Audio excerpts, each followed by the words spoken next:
इसको यूथ नहीं, जन्मजात बच्चे सुन रहे हैं जी। बहुत।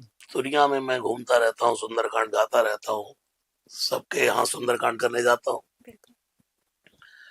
तो सब लोगों का एक्सपीरियंस है कि हमारे बच्चे इसको सुनते ही चुप हो जाते, हाँ। शरारत बंद कर देते। अभी कल का ही एक्सपीरियंस बताऊं आपको। एक पति पत्नी दोनों बोल रहे थे कि हमारे बच्चे सारी रात एलेक्सा पर चाहे सो जाए लेकिन ये कंटिन्यूटी में चलता ही रहेगा, बंद नहीं होने देते। और ऐसे बहुत लोगों का ये एक्सपीरियंस है। दूसरा आपने कहा कि 7 कांड है, 7 सोपान है, इसमें कंपेयरिंग नहीं होनी चाहिए। 7 के 7 कांड की अपनी महिमा है। उतना बालकांड, उतना ही अयोध्या कांड, उतना किष्किंधा, उतना अरण्य, फिर किष्किंधा, फिर सुंदरकांड, फिर लंका कांड, फिर अयोध्या कांड।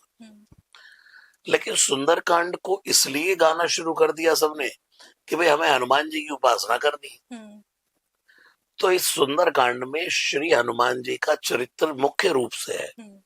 किष्किंधा से एंट्री होती है तो भगवान श्री राम सीता जी की खोज में लक्ष्मण भैया के साथ चले जा रहे और नाथ शैल पर कपिपति रहे। उस पर्वत के ऊपर सुग्रीव है। सुग्रीव ने देखा कि 2 मनुष्य चले आ रहे। सुग्रीव ने श्री हनुमान जी से कहा, हनुमान जी, लगता है बाली बैर करता था उससे, और सुग्रीव इस पर्वत पर छुप कर रहता था। इसलिए छुप करके रहता था इस पर्वत पर क्योंकि बाली को श्राप था कि इस पर्वत पर नहीं आ सकता था। श्री हनुमान जी को कहा कि आप देख करके आओ। यहाँ श्री हनुमान जी की एंट्री होती है पूरी रामचरितमानस में। विप्र रूप धर कपि तह गए, मात नाई पूछत अस भयो। कौन है आप? जगन नियंता, जगदाधार, परम पिता। कौन है? क्या इस धरती का भार मिटाने आए? वहां जो श्री हनुमान जी का पांडित्य है और हनुमान जी की प्रसन्नता है, उसको देख करके श्री राम भी सोचने लगे, है कौन? ये कौन है? इतना अद्भुत पांडित्य और इतना मजाक किया वहां श्री हनुमान जी ने श्री राम से।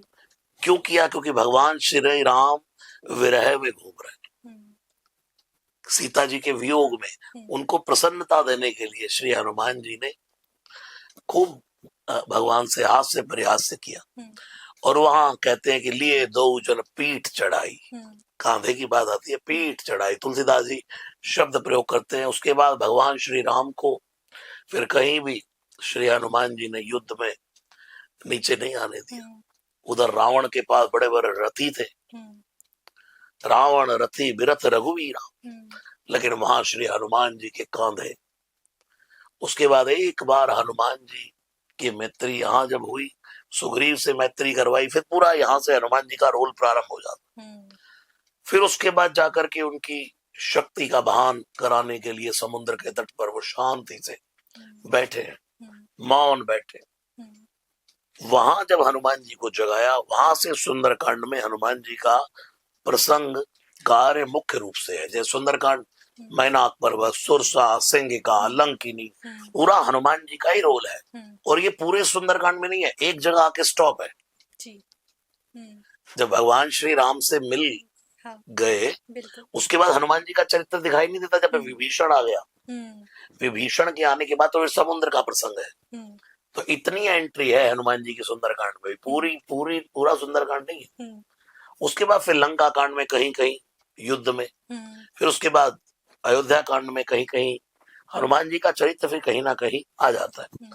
आपने कहा सुंदरकांड, तो उसका इतना बड़ा मुझे विश्लेषण इसलिए करना पड़ा। ये प्रश्न बहुत लोगों ने किया लेकिन इतना बड़ा उत्तर मैंने कहीं नहीं दिया, पहली बार दे रहा हूँ। इसलिए दे रहा हूँ क्योंकि हनुमान जी का चरित्र इसमें मुख्य रूप से है। इसलिए लोग सोचते हैं हम सुंदरकांड गाएंगे तो हनुमान जी की महिमा हमारे घर में गाई जाएगी। कोई अन्यथा ना ले, आप अयोध्या कांड का पाठ करिए, बालकांड का पाठ करिए, उतना ही महत्व है। रामचरितमानस की एक एक चौपाई मंत्र है। अमर उजाला जीवांजलि के सारथी की मदद लें और महाकुंभ में स्नान जरूर करें।